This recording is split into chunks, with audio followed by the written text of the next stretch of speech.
Right now, you are looking through glass. Your phone screen, your window, maybe your glasses. You touch it 100 times a day and never think about it twice. But for almost all of human history, this material did not exist. It was not carved from the earth like stone. It was not grown like wood. It was not shaped from mud like clay. Someone had to accidentally set the world on fire to find it. Think about that for a second. Every other major material your ancestors worked with had an obvious source. The tree, the riverbed full of clay, the outcrop of flint. Glass had no obvious source. Nobody could walk into a field and dig up a chunk of it. It had to be made, from scratch, out of something that did not look anything like the finished product. Sand does not look like it could ever become transparent. And yet, pushed to a temperature nothing in nature typically produces on its own, it became something entirely new. Glass is strange in another way too. It is not quite a solid. It is not quite a liquid. Chemists still describe it as an amorphous solid, a material whose atoms never lock into the neat, repeating lattice you'd find in a crystal. It is something in between, frozen mid-motion, caught the instant it cooled too fast to organize itself. And your ancestors stumbled into making it before they understood a single thing about why it worked. No chemistry, no theory of atoms, just fire, sand, and an enormous amount of trial and error passed down for generations.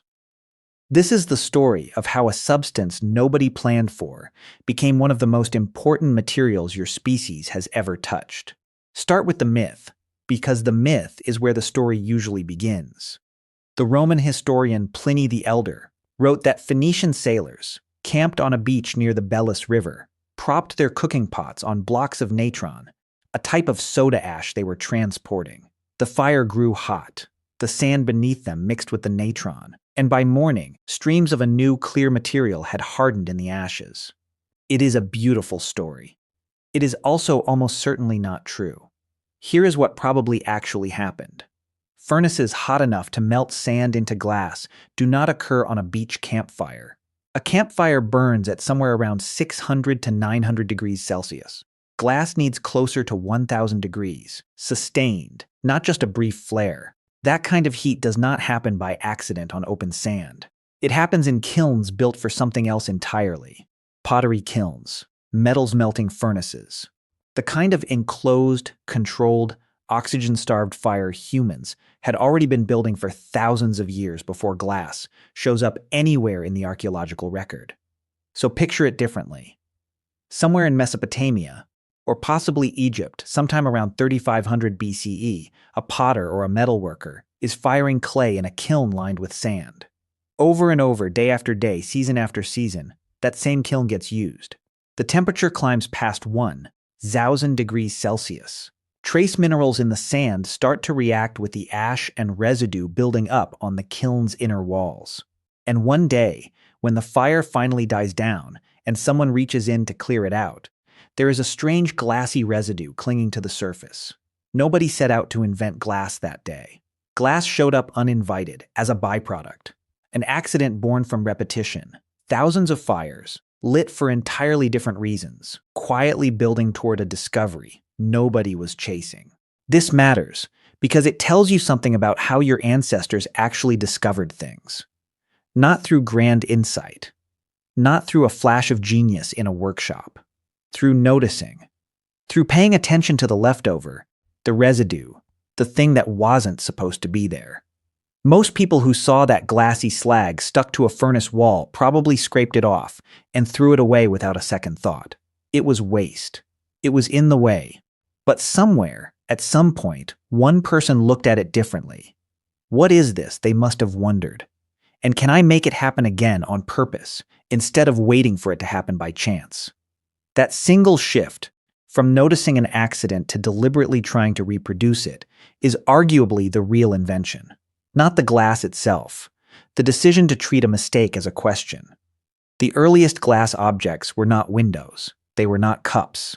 They were beads, small, colorful, and rare enough to be treated like gemstones.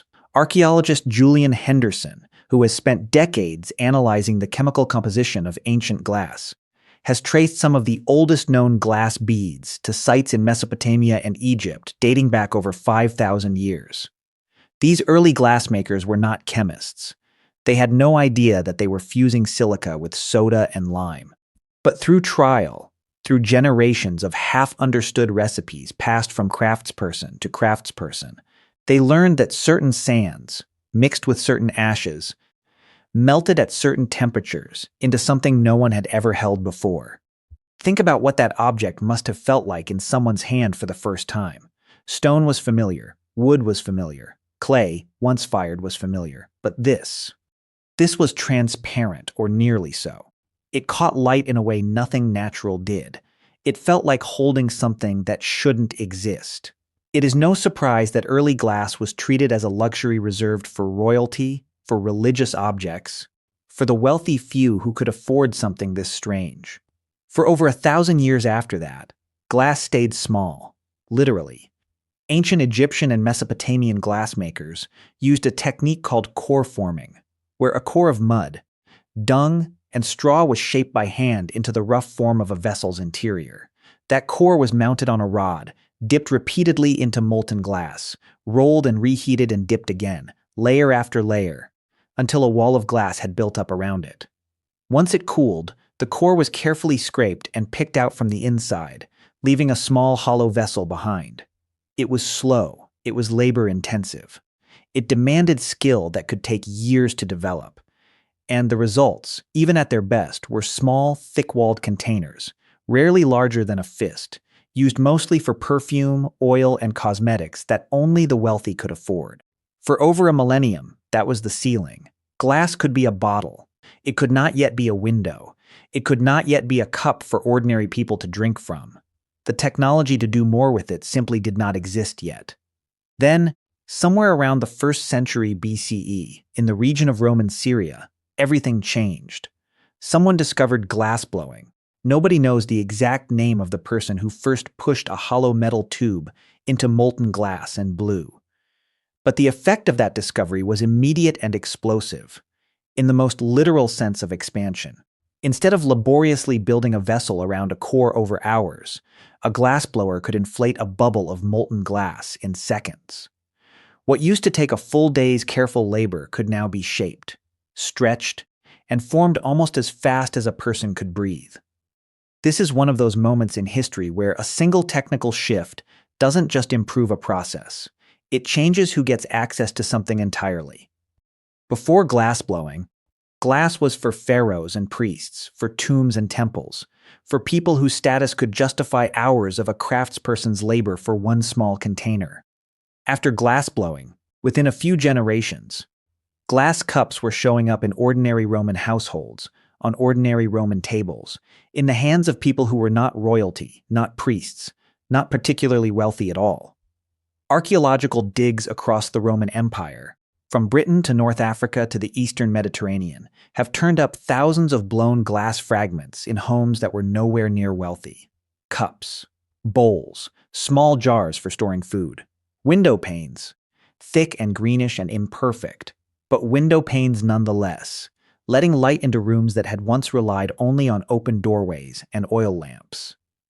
The Roman historian and naturalist Pliny the Elder, the same one who told the beach fire legend, also noted with some amazement how common glass vessels had become in his own lifetime, remarking on how thoroughly the material had spread through everyday Roman life. A material that had once been rarer than gold, treated as a luxury on par with precious stones, was now something you might drink from at dinner and barely think twice about. That is what a single technique can do. It does not just make more of something. It changes who that something belongs to. Rome fell, but glassmaking did not. It scattered, moved east and west, mutated into new traditions the way most surviving crafts do. In the Islamic world, glassmakers in cities like Damascus and Aleppo took the material somewhere new, refining techniques for cutting, engraving, and enameling glass with painted designs fired directly onto the surface. They produced mosque lamps and vessels so intricate, so far beyond anything achievable by earlier Roman methods, that they were traded across continents, prized in courts from Cairo to Constantinople. Centuries later, in Venice, glass became something else again, not just a craft, a source of political and economic power. Venetian glassmaking became so valuable to the city's economy and so tightly guarded as a trade secret that in 1291, the Venetian government forcibly relocated every glassmaker in the city to a single island, Murano, just off the Venetian coast. Officially, the reason was fire safety. Furnaces burning day and night in a city built largely of wood were a genuine hazard. But historians widely believe there was a second motive. Isolating the glassmakers on an island made it far easier to watch them, to control them, to keep formulas that had taken generations to perfect from leaking out to rival cities in France, Germany, or elsewhere in Italy. Murano glassmakers who tried to leave without permission could, according to surviving historical record, face serious punishment, and in some accounts, the threat of assassination for those who defected and sold their knowledge abroad. A recipe made of nothing more than sand, ash, and fire had become a state secret worth guarding with the full power of a government. Think about the strangeness of that. A material born from an accidental smear inside a Bronze Age kiln had, within a few thousand years, become important enough that an entire government reorganized part of a city around protecting it. Now here is where the story usually gets skipped over, and it shouldn't be, because this is where glass stops being a container and starts being a tool for seeing. For thousands of years, glass had held things: water, wine, perfume, light, in the sense that it let light pass through a window. But it had never actively changed what a human being could perceive. That changed around the 13th century, when craftsmen in Italy began grinding and shaping glass into lenses, thin curved discs designed to be worn directly over the eyes, eyeglasses. For the first time in human history, a manufactured object could reach directly into the body and correct something biology itself had gotten wrong. Aging eyes that could no longer focus on a page. Blurred vision that had simply been an accepted limit of getting older.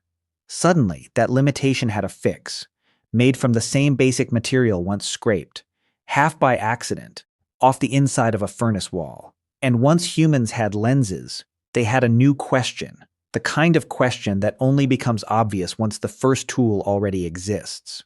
What happens if you combine two of them? By the early 1600s, spectacle makers in the Netherlands were experimenting with stacking lenses inside tubes, discovering that distant objects appeared closer and larger when viewed through the right combination. Historians still debate exactly who deserves the original credit, whether it was Hans Lippershey or one of his contemporaries working in the same Dutch spectacle-making trade. But what matters most is what came next. Word of this new device spread across Europe within months. Galileo Galilei heard about it, built his own improved version by grinding his lenses more precisely than the original, and pointed it at the sky. Through a few pieces of curved glass, Galileo saw the moons of Jupiter, tiny points of light orbiting a planet that was not supposed to have anything orbiting it, according to the accepted model of the universe at the time.